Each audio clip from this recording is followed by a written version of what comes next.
एक समय की बात है, एक व्यापारी अपनी 3 बेटियों के साथ रहता था।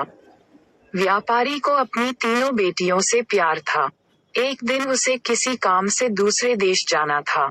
जाने से पहले व्यापारी ने अपनी तीनों बेटियों को अपने पास बुलाया और पूछा, मेरी प्यारी बच्चियों, कहो मैं परदेश से तुम तीनों के लिए क्या लाऊं? पहली बेटी ने सुंदर कपड़े और दूसरी बेटी ने गहने मंगवाए। तीसरी बेटी, जिसका नाम ब्यूटी था, उसने अपने पिता से कहा कि वह उसके लिए एक गुलाब का फूल ले आए। व्यापारी ने अपनी तीनों बेटियों से उनके उपहार लाने का वादा किया और अपने सफर पर निकल पड़ा। अपना काम खत्म करके व्यापारी जब अपने घर की ओर चला, तो वह तूफान में फंस गया और रास्ते से भटक गया। बहुत कोशिशों के बाद भी वह अपने घर का रास्ता ना ढूंढ सका। तब तक तो अंधेरा भी हो चुका था। तभी अचानक उसकी नजर एक रोशनी पर पड़ी जो दूर एक महल से आ रही थी। व्यापारी ने सोचा शायद महल में उसे रात बिताने की जगह मिल जाए, इसलिए वह उस तरफ चल पड़ा। जब व्यापारी महल में पहुंचा तो महल में कोई भी नहीं था। उसने हर तरफ देखा लेकिन उसे महल में कोई नहीं मिला। आश्चर्य की बात थी कि खाने की मेज पर कई प्रकार के स्वादिष्ट व्यंजन रखे हुए थे, परंतु उन्हें खाने वाला कोई नहीं दिख रहा था। भोजन को देख व्यापारी की भूख और बढ़ गई थी, इसलिए उसने भर पेट खाना खाया और एक कमरे में मुलायम गेंदों पे सो गया। सुबह व्यापारी ने जब महल के बागीचे में सुंदर गुलाब खिले देखे, तो उसे ब्यूटी से किया हुआ वादा याद आ गया। उसने एक फूल तोड़ा और घर की ओर जाने लगा। तभी वहां एक भयानक जीव प्रकट हुआ और बोला, मैंने तुम्हें अपना भोजन खाने दिया, अपने मुलायम गेंदों पर सोने दिया और तुम मेरे ही बागीचे से गुलाब तोड़ रहे हो। तुम्हें इसकी सजा भुगतनी होगी। व्यापारी बहुत डर गया था।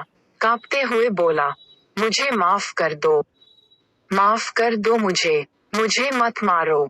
ये गुलाब मैंने अपने लिए नहीं तोड़ा, अपनी बेटी के लिए तोड़ा था। मैंने अपनी बेटी से वादा किया था कि मैं उसके लिए गुलाब का फूल लाऊंगा। ये सुनते ही राक्षस ने व्यापारी से कहा कि वह एक शर्त पर उसे छोड़ेगा। उसे अपनी बेटी को महल में भेजना होगा। डरा और घबराया हुआ व्यापारी अपनी बेटी को भेजने का वादा कर वहां से चला गया। घर पहुंचकर व्यापारी ने अपनी बेटियों को सारी बात बताई और ब्यूटी से माफी मांगते हुए कहा, अपनी जान बचाने के लिए मुझे उस समय कुछ समझ नहीं आया और मैं राक्षस से यह वादा कराया। मुझे माफ कर दो ब्यूटी, अपने स्वार्थी पिता को माफ कर दो।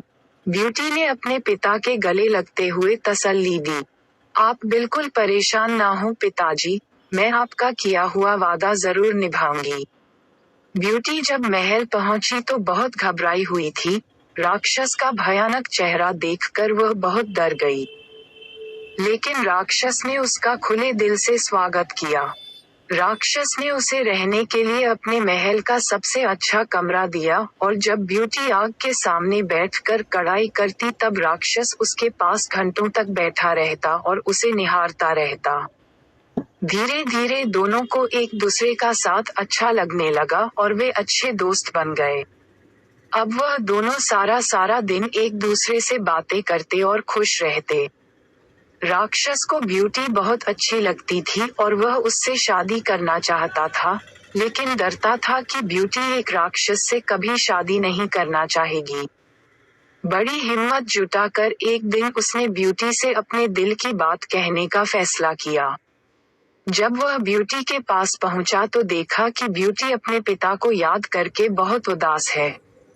उससे ब्यूटी की उदासी देखी नहीं गई और उसने ब्यूटी को एक जादुई शीशा दिया जिससे वह अपने पिता को देख सके। ब्यूटी बहुत खुश हुई, लेकिन जब उसने अपने पिता को देखा तो वह बहुत बीमार थे। ये देख ब्यूटी ने राक्षस से अपने पिता से मिलने की इच्छा जताई। राक्षस ने उसे पिता से मिलने की इजाजत दे दी और 7 दिन में वापस आने को कहा।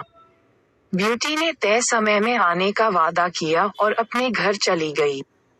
ब्यूटी को सामने देख व्यापारी खुश हो गया और जैसे जैसे उसे पता चला कि राक्षस देखने में भले ही क्रूर हो लेकिन वह दिल का बहुत ही नेक और दयालु है, व्यापारी की सेहत और सुधरती गई। परिवार से मिलने की खुशी में 7 दिन कब निकल गए, ब्यूटी को पता ही नहीं चला।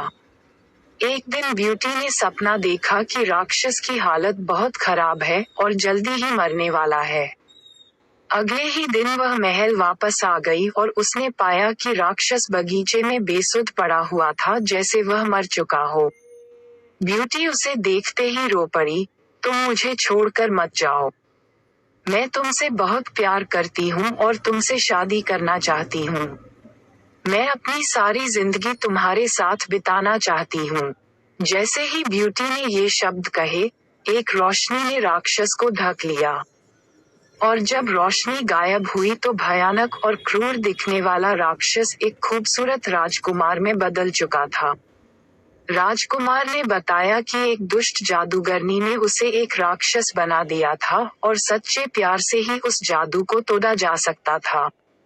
बहुत समय से राजकुमार उस लड़की को ढूंढ रहा था, जो उससे उस रूप में प्यार करे जिससे सब डरते थे, जो उसकी सूरत से नहीं बल्कि उसके गुणों को चाहे। आखिरकार राजकुमार को उसका सच्चा प्यार मिल गया और वह बहुत खुश था।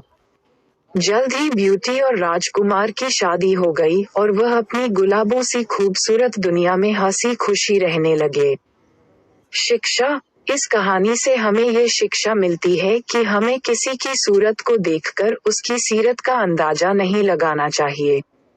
इंसान का बाहरी रूप सिर्फ दिखावा है, उसका साफ दिल, उसके गुण देखकर इंसान से प्यार किया जाता है।